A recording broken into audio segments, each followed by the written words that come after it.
In the rainforest, you may only see mossy trees, but deep in the undergrowth, there is more than just grass.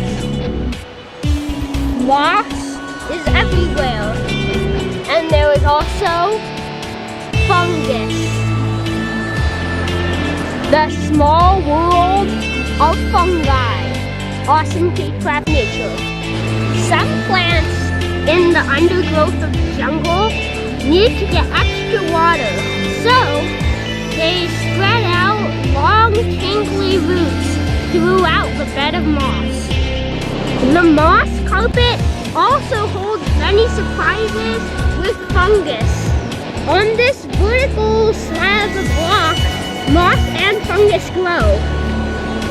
This fungus has small cups on them to collect water.